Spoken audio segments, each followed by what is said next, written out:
This episode is brought to you by Vinitaly International Academy, the toughest Italian wine program. 1,000 candidates have produced 262 Italian wine ambassadors to date. Next courses in Hong Kong, Russia, New York, and Verona. Think you make the cut? Apply now at vinitalyinternational.com.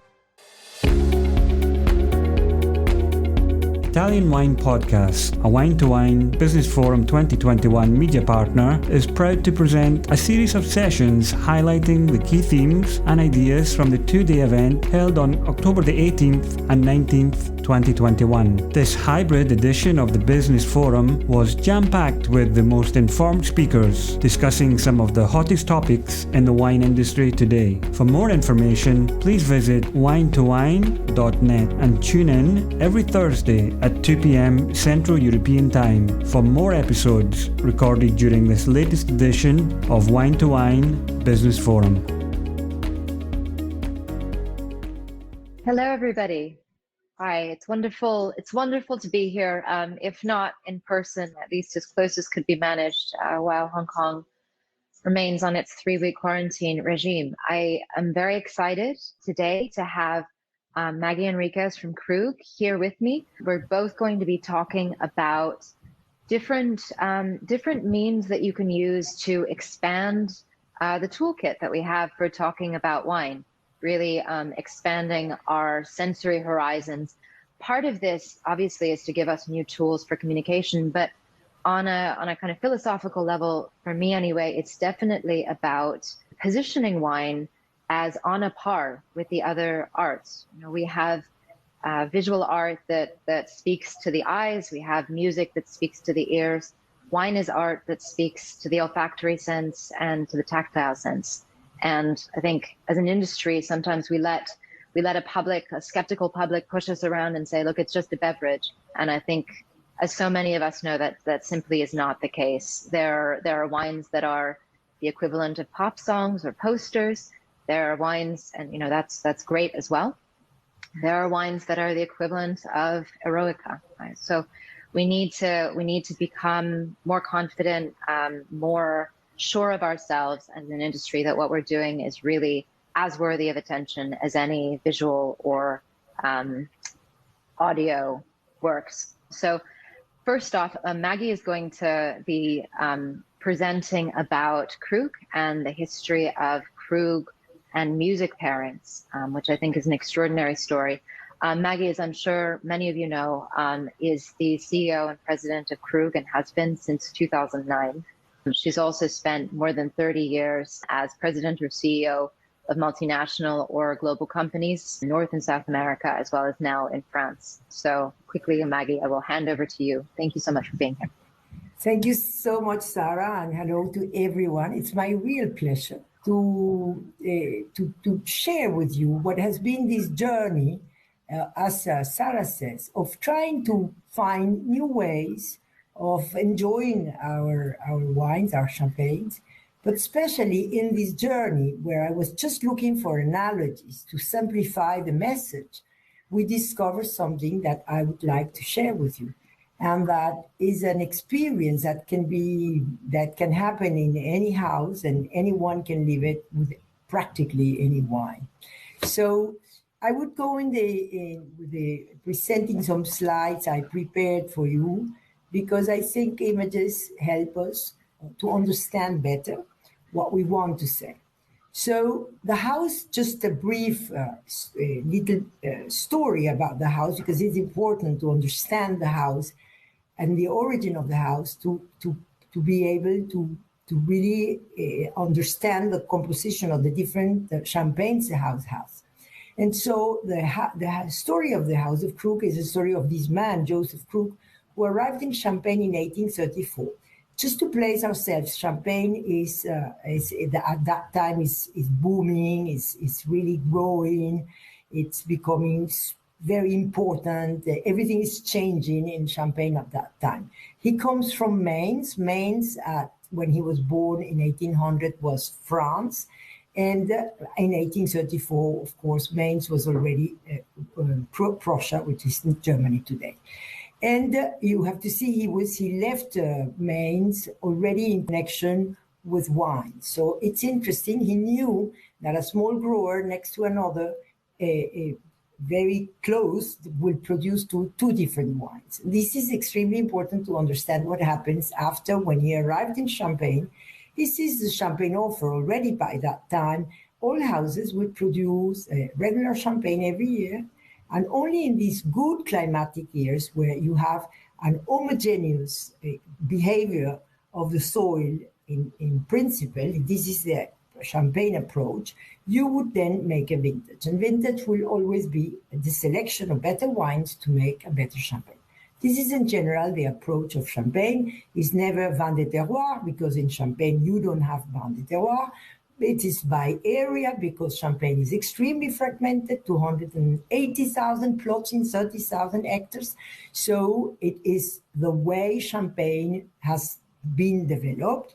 And you have to see that 1834, by the time Joseph arrived in Champagne, we are talking about almost 110 years more than the first Champagne house, which was Ruinart. And so the industry was well settled. And for him, he was annoyed with the idea of not being able to create a great Champagne every year.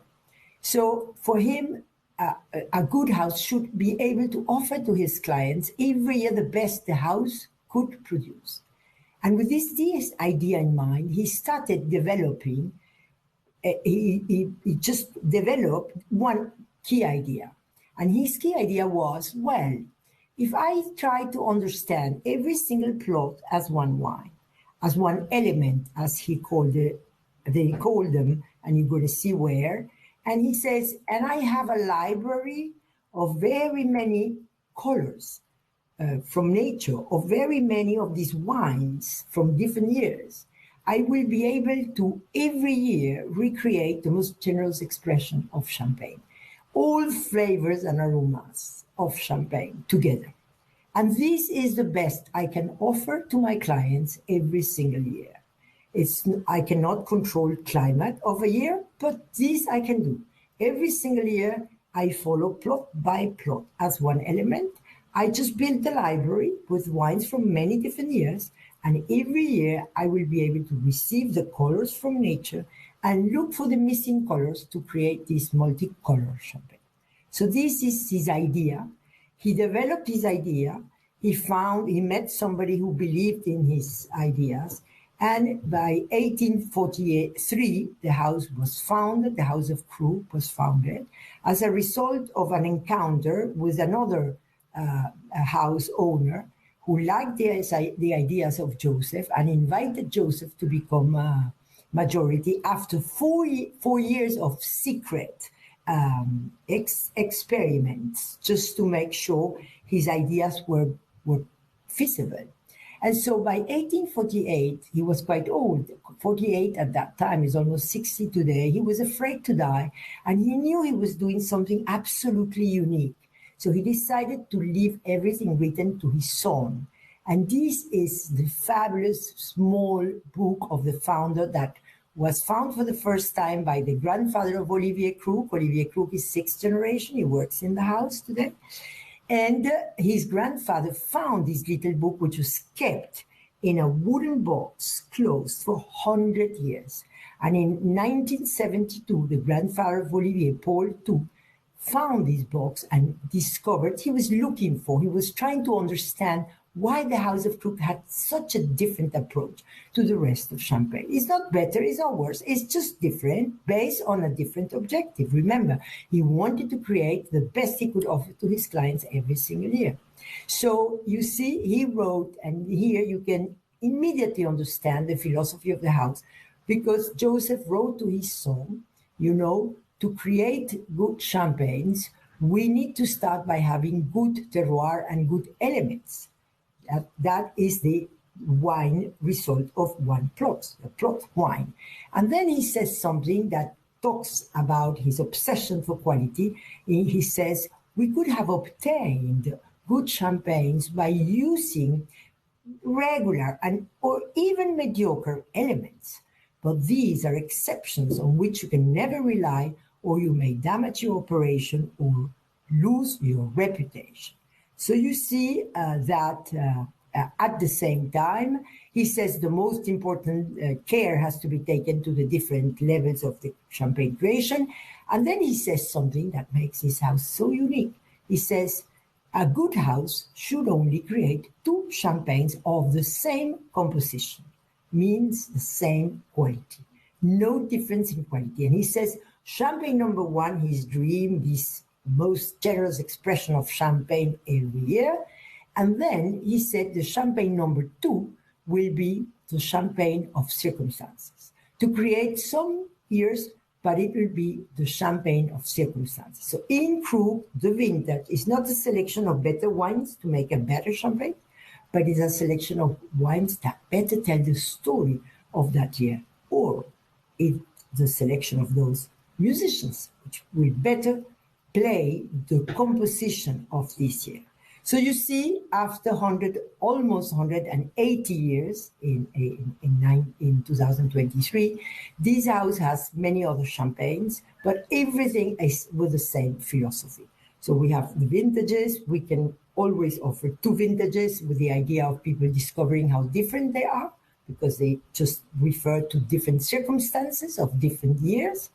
You have, of course, at the heart of the house, Krug Grand Cuvée. You have collection of vintage, which is to show the beauty of time on our champagnes. You can ask, why don't we have the collection of Krug Grand Cuvée? And you are right.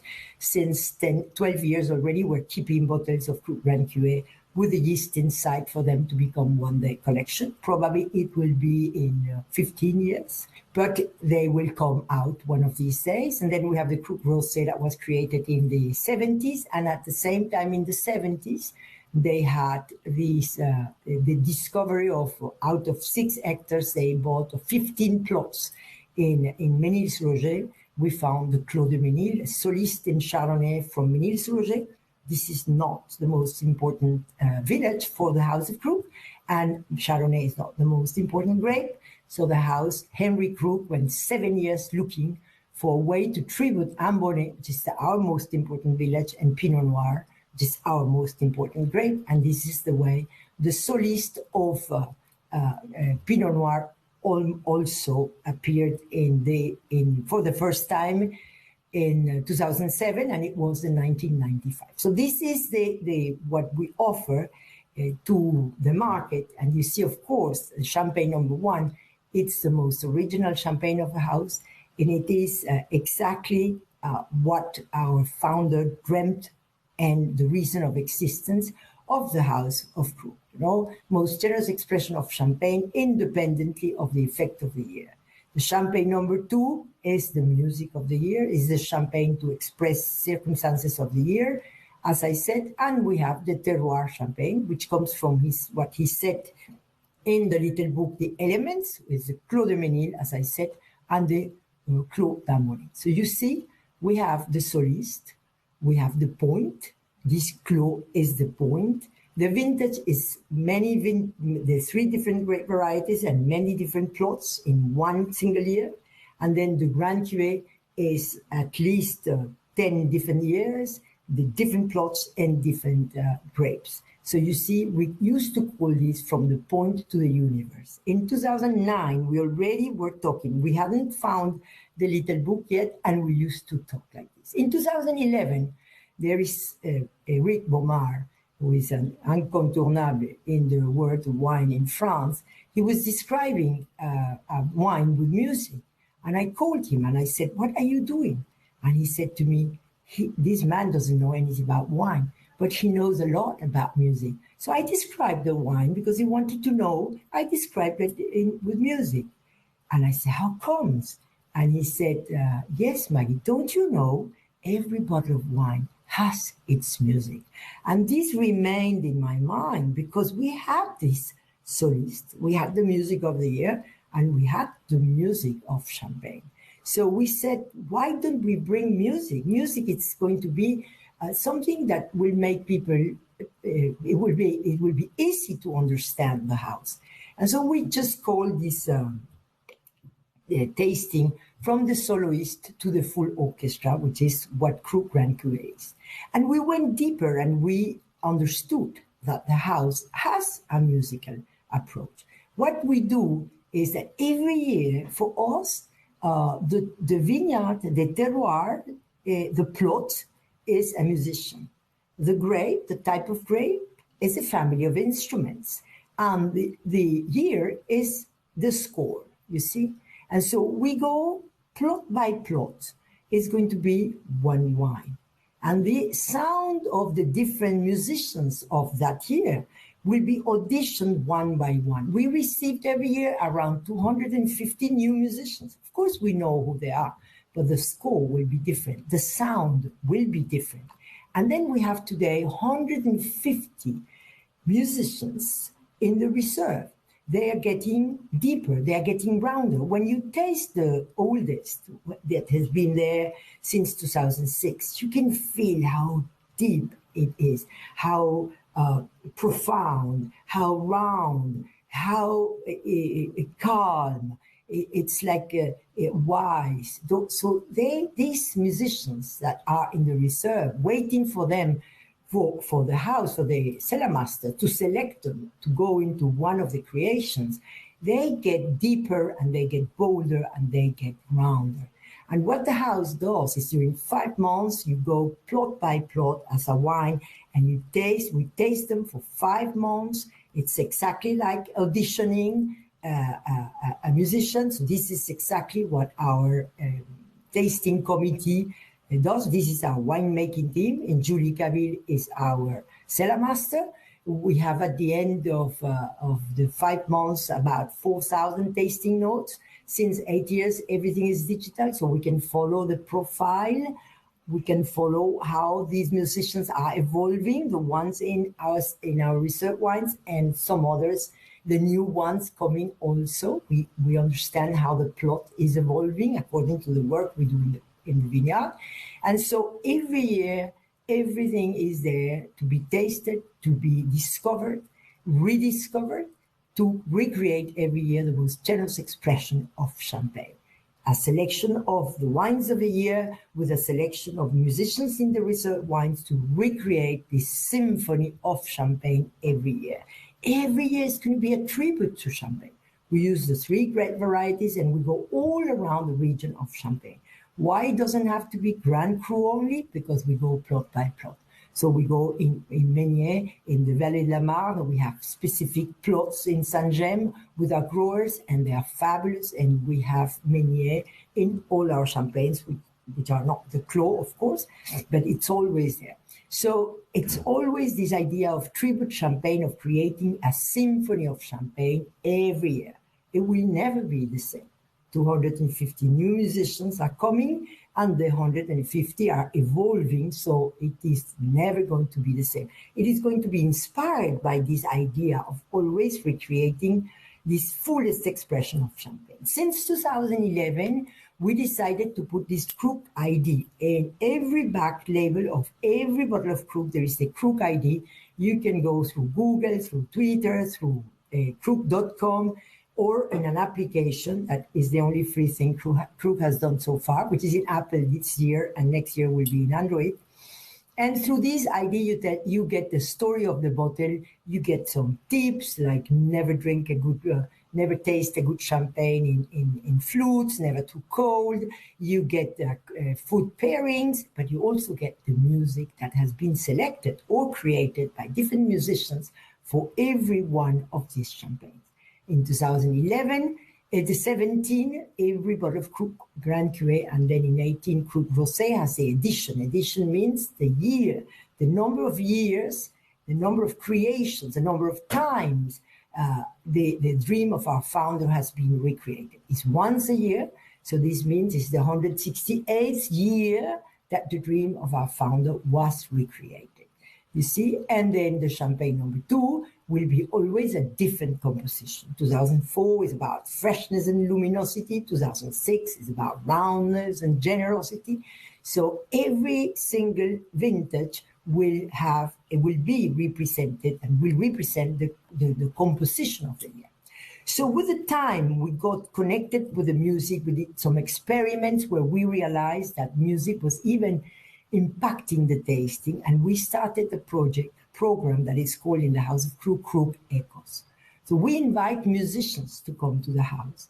First, we used to invite them for them to select the music that they feel is the music that connects with that champagne. And since 2 years, already almost 3, we invite them to come and to create, to compose for every one of the champagnes.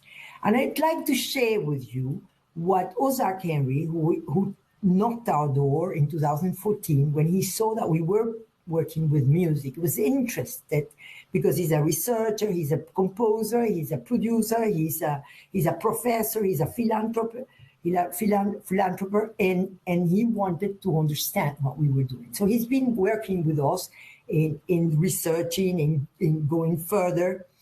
And I would like to invite you to listen to his 3 compositions. The compositions he made when he tasted Clos de Menil 2006. The composition he created when he tasted Krug 2006, which is the sound the House of Krug has captured as the music of the year. And then Krug Grand Cuvée 162nd edition, which is the symphony created around the year 2006. And he composed 3 pieces of music, and I'd like you to feel how he goes clearly from precision to breath, which is exactly what we do when we taste these 3 champagnes. So let me invite you to feel what he translated as sensations into music.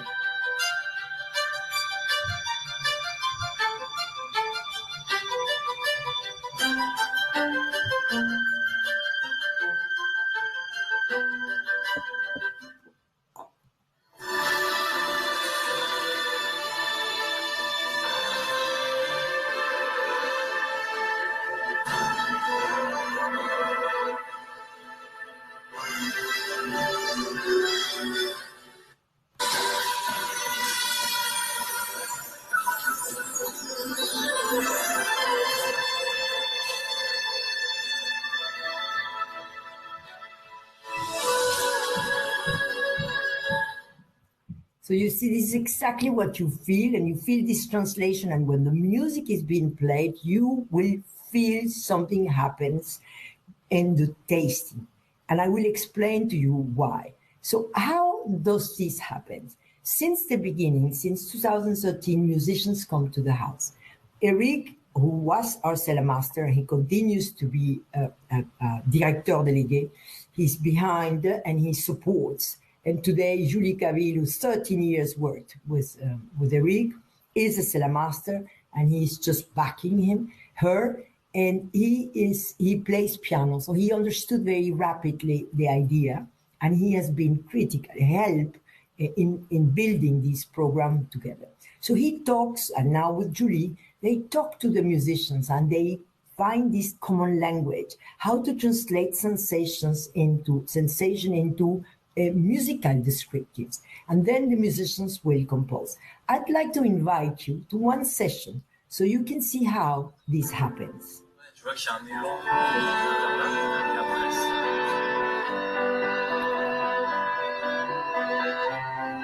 c'est un feu d'artifice que au niveau aromatique vous pouvez trouver plein de choses à peut-être.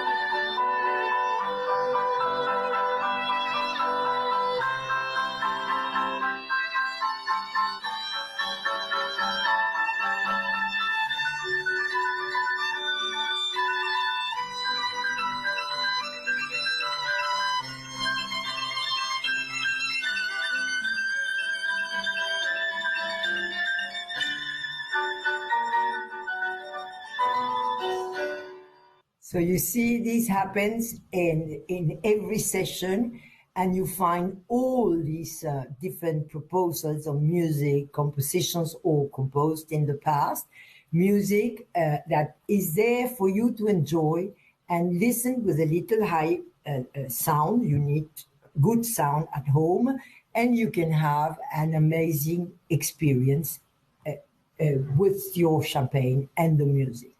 And so we had gone even further. We invited IRCAM, which is the Institute of Sound in France, And during 18 months, we selected 10 different plots, spread it around the region of Champagne, 3 of each great variety, Chardonnay, Pinot Noir, and Meunier, and 4 of Pinot Noir. And we just, for 18 months, the teams, the winemaking teams, worked with the engineers, translating sensations into musical brief. And today you can listen to the sound of these 10 different plots. And this helps people to understand what was in the mind of Joseph when he had this idea of creating this symphony every year. And you can feel the sound of a Pinot Noir from the mountain of Reims south, how different it is from the 15 kilometers up in the mountain of Reims in north. So this is a very interesting way to feel and understand what we call the base wines, which are very difficult to taste because they are just a period of time, and they are in general difficult to taste because this is a lot of high freshness. So this is the yurt. This is a place where we do tastings with music at the House of Krug, at the end of our garden, which is for fantastic experiences. And see, later in 2015, I said, this is too strong. And I said, science must be behind. And as a matter of fact, this intuition was confirmed. Charles Spence in the University of Oxford is studying this connection between hearing and tasting. We had a workshop with him with 2 chocolates. I rated one extraordinary, the other but not good, and it was music, the different music that was creating this sensation. So because of that, because we realized that looking for an analogy, we discover really an effect, something that impacts the tasting. But in addition to that, we discover that we could do good to people because we could probably fund some research. So a major decision was made in the house when we understood that there is a physical reason for it. Your brain, the taste is very close to the hearing, and the hearing makes that kind of vibration, and it helps you to discover new flavors in the smell, even if the smell is a little further, but you may, and for sure in taste, you may discover, if the music is well selected, you will discover more flavors and aromas you hadn't tasted before. Because we thought we should do something with this discovery, we created a foundation. There is the Fonca for the music. It's since 2 years already that invests in research, in art and culture, and in education and solidarity, taking music where the music doesn't arrive. So we have some beneficiaries, and this is a young foundation, but with very promising objectives. Just to conclude, I would like to share with you how we see this and what is our vision. And you see, we have a very organic approach into our vineyards. We're bringing our growers with us. And this is to get more precise, the purer expression of every terroir. It's an obsession to understand the terroir and to bring the most precise and beautiful expression of every one of these terroirs.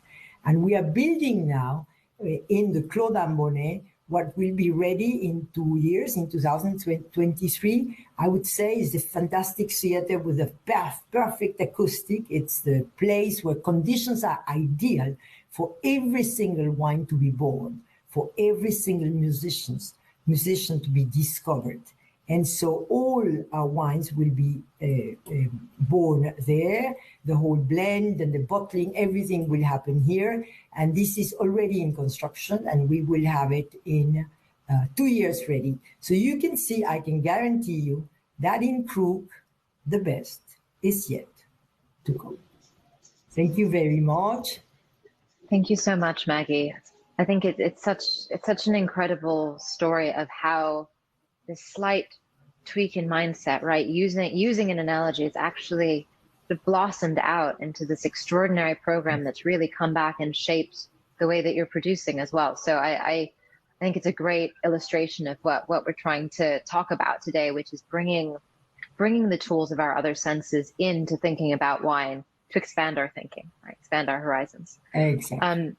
So just to come back quickly to the beginning, what I was thinking of when I was putting together this session was very much sort of the practical elements, looking at some ideas in the world of how nonverbal communication is being used around wine, and hopefully prompting you with these two stories. One from Maggie of a very grand project, a very ambitious project, and then my own story, a little bit more modest in scale, a little bit more just about my personal journey with combining visual thinking with wine, and how I think that sort of shift in thinking again can be used for different ends.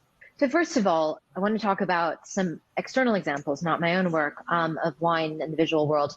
I think there's a range of purposes to which visual tools have been put, from trying to communicate as clearly as possible. I put up Wine Folly, who I think have done an amazing job with infographics to try and help people perceive wine in a way that's not so intimidating, right? That this idea that you can communicate clearly about the way that a wine should taste, the flavors that you're likely to find, and really kind of puts an almost a scientific lens on it, to the much more evocative approach taken by projects like Pont des Arts, where they're combining existing paintings and kind of the aura and the feeling of those paintings with the wine that they're working with.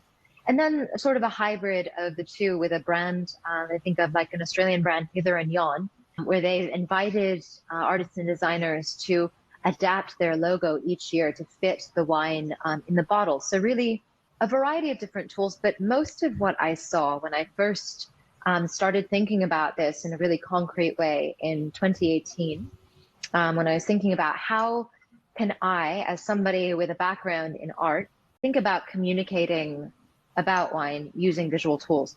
What I saw a lot of was very prescriptive, very trying to clarify what is in wine and sort of removing a bit of the, in my view, a little bit of the magic. This also was something that happened through the process of studying for the Master of Wine. Much as I appreciate the educational aspect and really the depth to which I was able to go, you do, in a sense, begin to lose a little bit of the magic, because it's so much about objectivity, right? And finding flavors that are there for everybody and structures that are there for everybody. So when I looked at creating my own work, I went back a little bit to my background. I studied painting at Yale University before becoming a Master of Wine student, long before becoming a Master of Wine student, and was really focused on conveying subjective experiences. And so I thought about, well, what can I do to bring a little bit of the magic back to the way that I think about wine? So I was really looking for something that communicated without losing a personal angle. And collage seemed to be the obvious tool, because in a way, it for me was very analogous to the way that I taste wine, right? We have these little fragments of memories of things that we've tasted once or seen once, touched once, and they appear sort of fragmentary. It's very rare that we smell a wine and we think immediately, oh, this is raspberry and nothing else. Otherwise you might as well have raspberry jam in your glass. And so I thought about, how it is that we can, we have these sort of hints and moments of things. And really what it boiled down to on some level was the color and the shape, these two very stark visual elements. And in fact, this is reflected also in the way that I structured the tasting for the Vinitaly International Academy. It's very much about color families and also about shape, which is a combination of structure and texture. And so the crux of the work really is in these two elements, right? In the color and in this contour. With a visual medium, at least with a still image, we don't have the benefit of music, where you have time and sequence. So I thought about it as something that you read from top to bottom, right? So the contour mimics the way that the wine feels when it enters our mouth. So in this particular instance, it feels quite shy, quite pointed and sharp. It fills out a bit through the middle, and you really get sort of a structure and a tannin firmness through the middle, and then again tightens on the finish. this contour, and an interesting example of how much synesthesia plays into any sensory experience. Actually, when I was watching the film the other day from the 1940s, the Disney film Fantasia, there's one sequence in which the line is there. It's sort of a line that the conductor is speaking to, and they have instruments playing, and the line sort of wobbles out and creates all of these fascinating contours that reminded me so much of my own contours that I was creating in my visual tasting notes. So I think, again, colors, lines, it's all different tools of sensory expression that span between different senses. So one of the first ways I put this to use, after having sort of built it up on Instagram, not really sure what to do with it, was working with regions to talk about regional styles and the flavors that one could typically, and textures and structures that one could typically find in certain wine styles. So I worked with Vin de Bourgogne.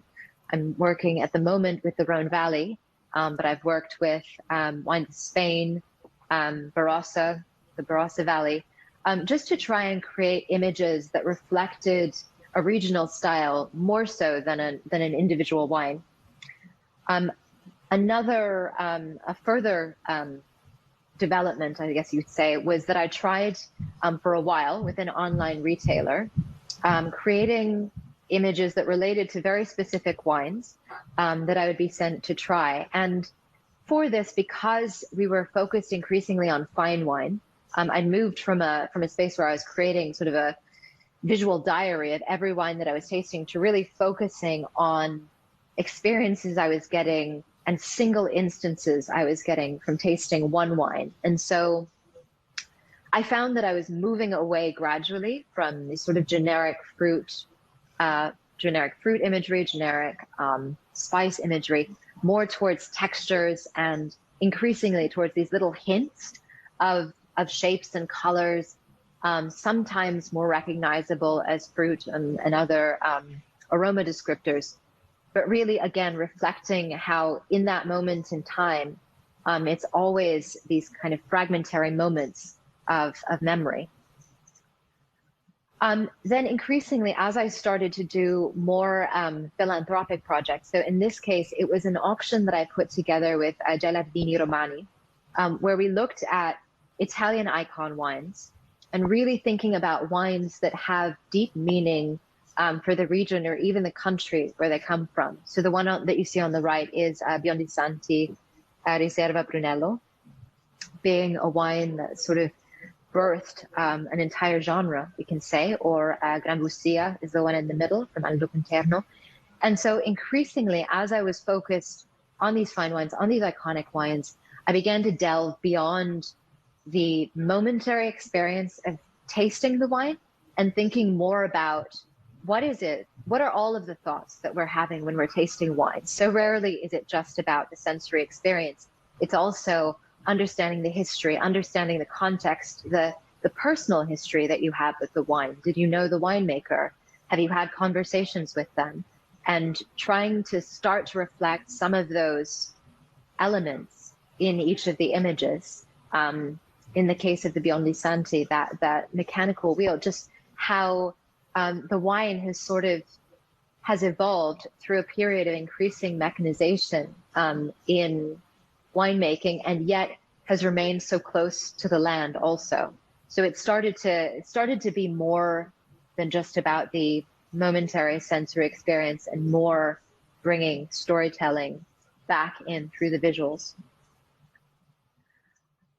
Now, communication is one way that these tools have been used. Sometimes in my own work, writing for magazines. So here, the Look a Little Deeper is an article I wrote about Central European wines for Tatler, where I'm the wine editor. But then also, again, it was these iconic fine wines that a number of magazines chose to place on the front of the magazine. In some cases, people would be knowing full well that people would be seeing these images and not necessarily knowing right away that it was about wine. And I thought creating this wonderful moment of discovery when people realized what it was about and I think, creating an equivalence in a way between the position that fine art, this very vaunted position that fine visual art holds, and wine, which increasingly we're beginning to understand is not any lesser than its visual and audio counterparts. Finally, a project that I started 3 years ago, and that I think is in some ways the apogee of my work, combining visuals, but also here tactile sensations. So it started from a series of images that I created around wines related to this idea of the natural elements. So for me, the elements was a way about thinking about wine that in some ways is slightly reductive, right? It reduces all of the complexity into a single idea, but in some ways reflected a lot the way that I saw people in the market, particularly in China in my research, thinking about wine was in terms of these sort of vaguer terms: freshness, mellowness, fruitiness. And I connected that back to the elements. And so I started making these visuals. What would my visual tasting notes look like if they were about expressing a particular element rather than necessarily a wine? And this is the one that you see on the left for water. And it was with the idea of creating glasses, wine glasses, that would help bring out that element in the wine. So in this case, water, making any wine that was served in that glass feel fresher, more delicate. And I realized that it starts actually from the visuals, right? From the moment we look at a glass, we have an idea of what something is going to taste like based on its color, but also its shape. And then it's the sensations, right?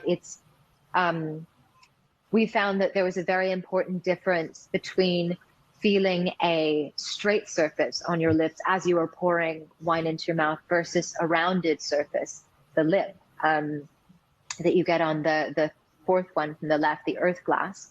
I think relating, in fact, Maggie, to some of Professor Spence's research that I saw on chocolate, that where the ones with the straight corners seemed more bitter and the ones with the curved corners were sweeter and more gentle feeling. And we took this to its logical extreme. So it was this combination, both of the visual sense and the tactile sense, to actually try and impact in a meaningful way the experience that you have tasting a wine out of glasses. So I'm sorry, I know we are supposed to have time for question and answers. We ran a little bit over, but if there is just one that somebody would like to pose at this point, we're happy to take it. There is a nice comment, and I completely agree, and I support so much the work that Sarah is doing, because it's a way to take people off the rationalization of wine. Wine is there to give you pleasure, and whatever we produce and create is there to give you pleasure. So you are the master of your pleasure. And it's so interesting to focus into sensations, because when you focus into sensations, you forget about rationalizing. And yes, music is universal, and it has helped us enormously to make people understand the house. But the experiences of tasting with music, and if you had heard what I said, you can do it. You can try to look, what is the music that seems to be the one that goes with that wine that you're having. It doesn't have to be Krug. Huh?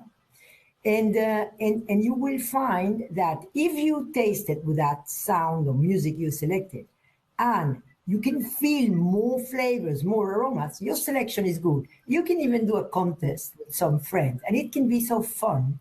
And at the end, people are really paying attention to the sensations. And I think this is what the whole idea is about. Absolutely. It is that empowering of the individual, right, to make their own choices. That was the thing with the glasses. So we said, there are universal glasses, but it's really about creating the experience that people want for themselves, right? People like wines that are fresher, or they like wines that are fuller. And it's really essentially about removing this idea of objectivity, right and wrong, and this is the perfect one for this, and just saying this creates the experience that you individually want to have. Exactly. Great. Thank you, Maggie. Thank you very much. Thank you all so much. Thank you for your attention, everyone. And hope to see you all soon. Thanks a lot. Thank you. Listen to the Italian Wine Podcast wherever you get your podcasts. We're on SoundCloud, Apple Podcasts, Spotify, Himalaya FM, and more. Don't forget to subscribe and rate the show. If you enjoy listening, please consider donating through ItalianWinePodcast.com. Any amount helps cover equipment, production, and publication costs. Until next time, chin chin.